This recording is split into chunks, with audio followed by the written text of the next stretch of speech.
It is a shocking development. A child here in Maine charged with killing a baby. Today, police announced that a 10-year-old girl is being charged with manslaughter in the death of 3-month-old Brooklyn Foss Greenaway. Our Steve Roldan is tracking these new developments very closely for us. And Steve, we understand you just spoke with little Brooklyn's mother. What is she saying in reaction to these charges?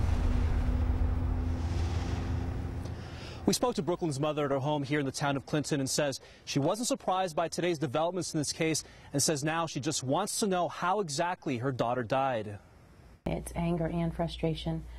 You know, I get frustrated with the whys and then it just turns into anger. And then just thinking about it makes me think of Brooklyn the way she was the last time I saw her.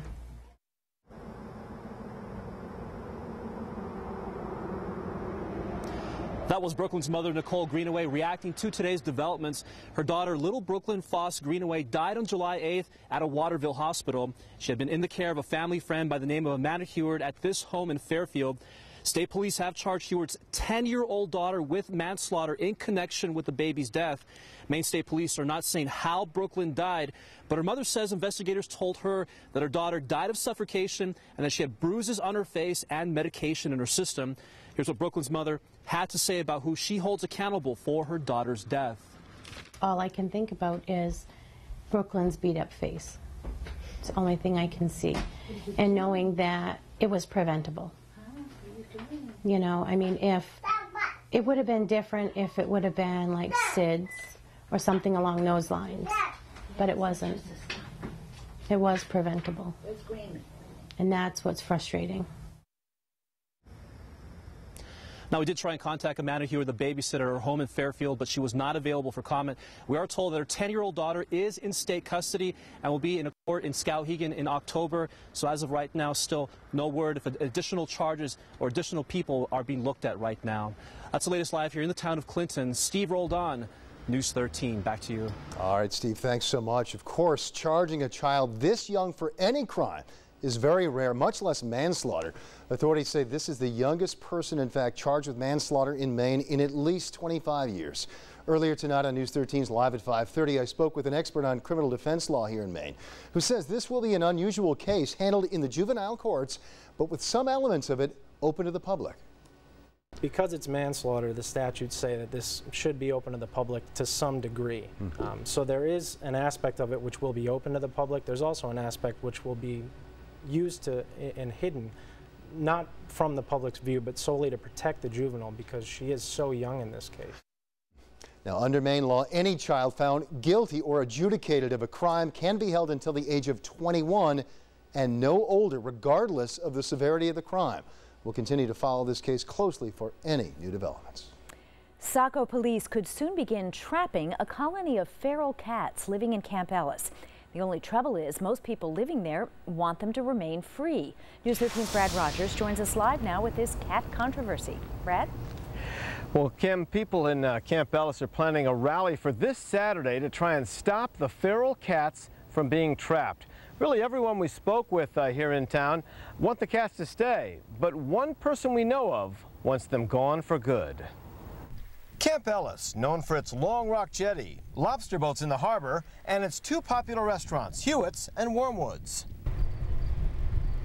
What you may not know, though, is that Camp Ellis is also known among the locals for its colony of feral cats. The colony itself used to be very big, and now it has dwindled down to about 10 to 15 cats that are down there. Most of these cats have been trapped, spayed, and neutered and released back into Camp Ellis to keep rats and mice from infesting this coastal community, like they did before. These cats have done absolutely nothing wrong. They're healthy. If they stay there, their colony will continue to dwindle and go down. If they're removed from there, the rats will come back, and there will be more feral felines that will come into the area just because that's what happens. Many people in Camp Ellis love the cats, but one man, Robert Bork, a summer-only resident who lives in this cottage, complained of cat feces in his yard. That led to a court order being enforced next week to trap the feral cats and take them away. I don't understand that. I honestly, and I don't know. I know there's a lot of upset people here. They love these cats. This is part of Camp Ellis. The owner of Wormwoods, who used to feed the cats, has also been ordered to stop. The court also imposed a gag order from the parties involved. But neighbors are speaking out. People who say they'd rather have the cats than the rats in Camp Ellis. I don't believe they're bothering anybody, and I think they should leave the cats alone because we'll eventually have another colony. The Animal Welfare Society will try to find the feral cats new homes. People in Camp Ellis, though, say they already have a home. They've been here for many years. They don't bother anybody, and I just feel that it's a shame. I hope that we get to keep the cats. Well, police are advising anyone with a pet cat here in Camp Ellis to make sure it has a collar on it. That way, if your pet cat is trapped, it won't be taken away. Reporting live in Camp Ellis, Brad Rogers, News 13. And Greg and Kim, the traps could be set as early as tomorrow. All right, we'll continue to follow it. Thanks, Brad. Okay. Well, a woman is recovering after she was badly beaten in Portland this morning, and tonight police say they have a suspect in custody. Police arrested this man. He is Eric Guaro after responding to a call about a woman being beaten on Montgomery Street in Portland. When they arrived, they say they found the 25-year-old woman lying unconscious in the street with extensive facial injuries. Guaro of Scarborough is charged with aggravated assault and is in the Cumberland County Jail. Investigators have not been able to interview the victim because of the extent of her injuries. Guaro says police have the wrong guy. He tells our media partners at the Press-Herald that he did not attack the woman and that he was chasing the attacker when he was arrested. Well, we have an update tonight from the Fugitive Files. Authorities say they caught this guy here. That's Zach Ferris this afternoon. He was featured on the Fugitive Files earlier this year. Viewers called in tips. Investigators tracked him all the way to Florida. That's where they caught him. Ferris was busted, we should say, in Windham today. Police say they had to use a taser to bring him under control. It's their dream to turn the White House into the greenhouse. But while that's an uphill battle, the Green Party is still determined to be a voice in the 2012 presidential campaign. Green Party presidential candidate Dr. Jill Stein told a rally in Portland's Monument Square today that many voters say they really don't want more of the same. Stein says the Green Party offers voters an alternative to politics as usual, concrete ideas to help with the economy, health care, education, and climate change, something she says the traditional parties do not.